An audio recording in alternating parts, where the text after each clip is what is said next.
واقعہ سلطان صلاح الدین ایوبی قسط نمبر 162 اپنا اسلامک اسٹوڈیو۔ ناظرین، آپ نے سابقہ ویڈیوز میں خزانے سے متعلق نہایت دلچسپ واقعہ سنا کہ کیسے ایک مسلمان عہدے دار احمد درویش نامی شخص نے فرعون کے خزانے کو حاصل کرنے کے لیے صلیبیوں کا ساتھ دیا، جس کا مرکزی کردار مارکنی نامی صلیبی جاسوس تھا۔ اس واقعے کا مکمل اختتام ہو چکا ہے۔ اب دوبارہ سے چلتے ہیں سلطان صلاح الدین ایوبی کی جانب۔ ناظرین، صلیبیوں کا سن 1174 دنیائے اسلام کے لیے اچھا ثابت نہ ہوا۔ یہ مسلمانوں کا سن 569 ہجری تھا۔ سلطان صلاح الدین ایوبی کو علی بن سفیان نے سال کے آغاز میں یہ خبر سنائی کہ اقرہ میں اپنا ایک جاسوس شہید ہو گیا ہے اور دوسرا پکڑا گیا ہے۔ یہ اطلاع ایک اور جاسوس لایا تھا جو ان دونوں کے ساتھ تھا۔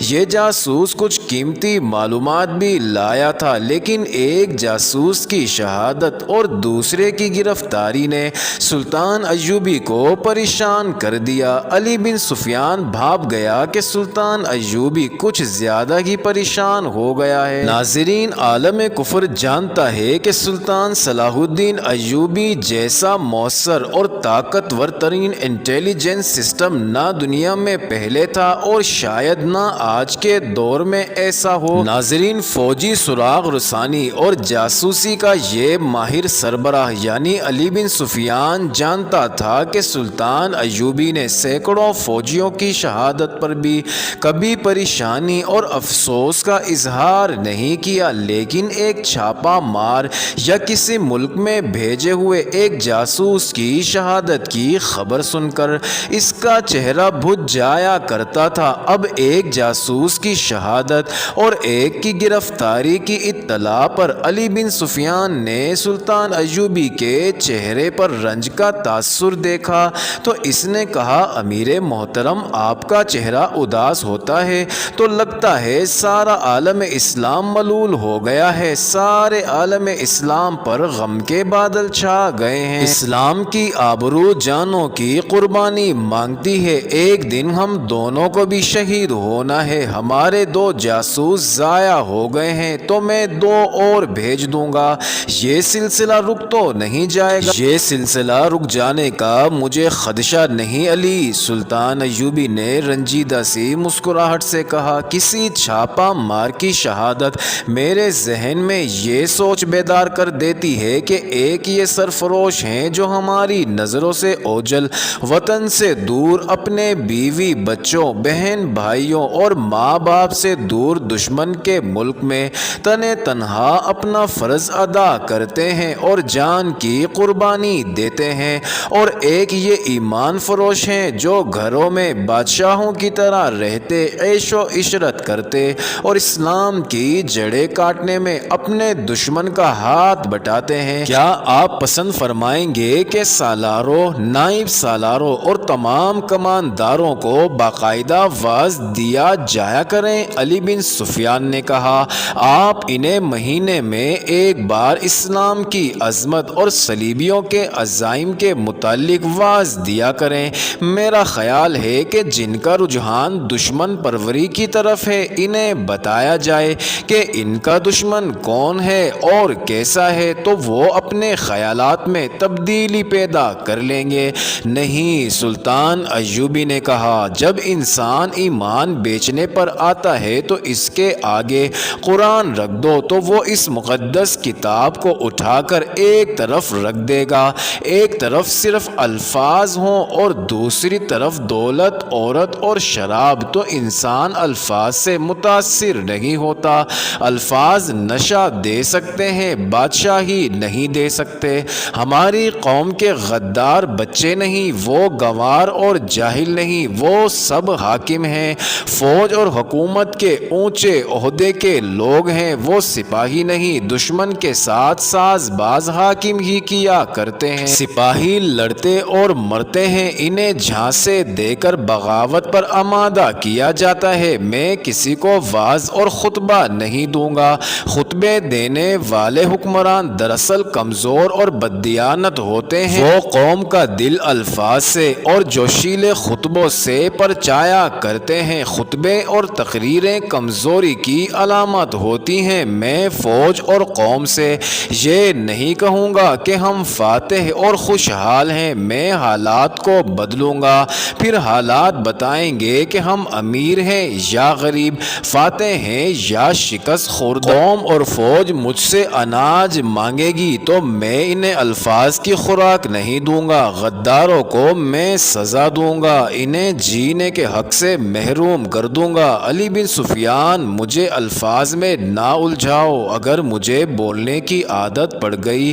تو میں جھوٹ بولنا بھی شروع کر دوں گا۔ مصر میں بغاوت کا جو خطرہ پیدا ہو گیا تھا وہ ختم کر دیا گیا تھا۔ اعلیٰ عہدوں کے چند ایک حاکم پکڑے گئے اور سزا پا چکے تھے۔ دو غداروں نے خود ہی سلطان ایوبی کے پاس آ کر اقبال جرم کیا اور معافی لے لی تھی۔ سلطان ایوبی کا یہ کہنا بالکل صحیح تھا کہ غداری اور بے اطمینانی پیدا کرنے کے ذمہ دار مفاد پرست حاکم ہوتے ہیں۔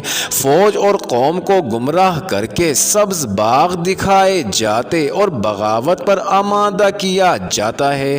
مصر میں 1174 کے آغاز تک فوج میں بغاوت کا نام و نشان تک نہ رہا تھا، البتہ صلیبی جاسوسی اور تخریب کاری میں بدستور مصروف تھے۔ صلیبیوں کے جاسوس اور تخریب کار مصر میں موجود اور سرگرم تھے۔ ناظرین، یہ سلسلہ روکا بھی نہیں جا سکتا تھا۔ سلطان ایوبی نے بھی اپنے جاسوس ان علاقوں میں بھیج رکھے تھے جو صلیبیوں کے قبضے میں تھے۔ سلطان ایوبی اس زمین دوز جنگ کا ماہر تھا۔ پاک فلسطین کی سرزمین کا ایک مقام تھا جو اس لحاظ سے اہم تھا کہ وہاں صلیبیوں کا سب سے بڑا پادری ہے جسے صلیب اعظم کا محافظ کہا جاتا تھا، وہیں رہتا تھا۔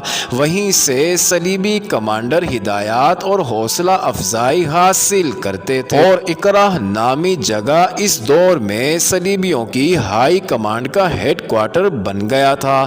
جب نور الدین زنگی نے کرک کا قلعہ فتح کر لیا تو صلیبی اقرا کو ہیڈ کوارٹر بنا کر بیت المقدس کو سلطان ایوبی اور نور الدین زنگی سے بچانے کی اسکیمیں بنا رہے تھے۔ وہاں کے حالات معلوم کرنے اور دشمن کی اسکیم کی اطلاع کرک میں زنگی کو یا قاہرہ میں سلطان ایوبی کو پہنچانے کے لیے 3 جاسوس بھیج دیے گئے تھے۔ ان کا کمانڈر عمران نام کا ایک نڈر اور ذہین جاسوس تھا۔ یہ علی بن سفیان کا انتخاب تھا۔ ناظرین، یہ تینوں نہایت خوبی سے اقرا میں داخل ہو گئے تھے۔ جیسا کہ پہلے سنایا جا چکا ہے کہ سلطان ایوبی نے شوبک کا قلعہ اور شہر فتح کیا تو وہاں سے بے شمار عیسائی اور یہودی کرک کی طرف بھاگ گئے تھے۔ مسلمانوں نے کرک پر چڑھائی کر کے یہ شہر بھی لے لیا تو وہاں سے بھی غیر مسلم بھاگے اور مختلف مقامات پر چلے گئے۔ ان دونوں مفتوحہ جگہوں کے ارد گرد کے علاقوں کے بھی عیسائی اور یہودی بھاگ گئے تھے۔ سلطان ایوبی کا انٹیلیجنس کا محکمہ بھی اپنی فوج کے ساتھ تھا۔ ناظرین، علی بن سفیان کی ہدایات کے مطابق کئی جاسوس عیسائیوں کے بحروپ میں عیسائیوں کے علاقوں میں بھیج دیے گئے۔ ان میں سے 3 کو یہ مشن دیا گیا کہ وہ اقرا سے جنگی معلومات حاصل کر کے قاہرہ بھیجیں۔ انہیں وہاں صلیبی فوج کی نقل و حرکت پر نظر رکھنی تھی۔ غیر مسلم آبادی میں مسلمان فوج کی دہشت بھی پھیلائی تھی اور یہ اطلاع بھی دینی تھی کہ وہاں کس قسم کی تباہ کاری سبوتاژ کی جا سکتی ہے۔ ناظرین، یہ تینوں لٹے پٹے عیسائیوں کے بحروپ میں اقرا میں داخل ہو گئے۔ ان دنوں وہاں یہ حالت تھی کہ عیسائیوں اور یہودیوں کا تانتا بندہ رہتا تھا۔ وہ سب ہراساں تھے اور پناہیں ڈھونڈ رہے تھے۔ پناہ کے بعد روزگار کا مسئلہ تھا۔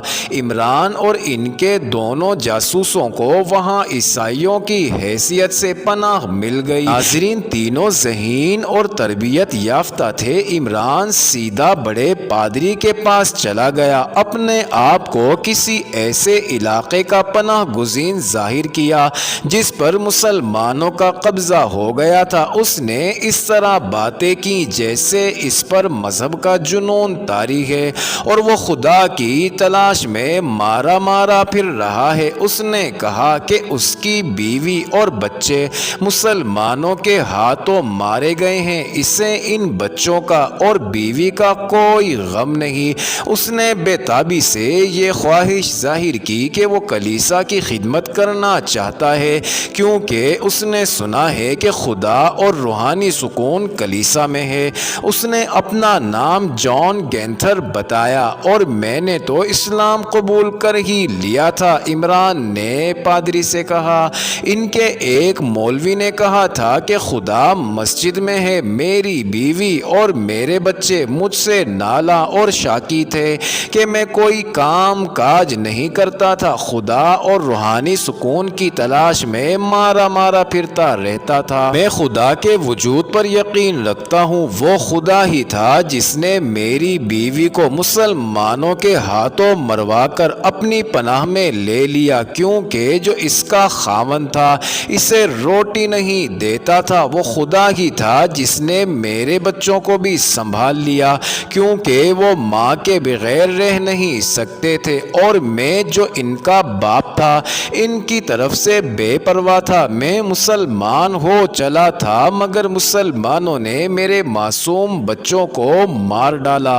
انہوں نے ہم پر بہت مظالم ڈھائے۔ میں جان گیا کہ خدا مسلمان کے سینے میں نہیں ہے، کہیں اور ہے۔ اس نے اچانک پادری کے کندھے تھام کر اسے جھنجھوڑا اور دانت پیس کر پوچھا، مقدس باپ مجھے بتاؤ، میں پاگل تو نہیں ہو گیا؟ میں اپنی جان اپنے ہاتھوں لے لوں گا۔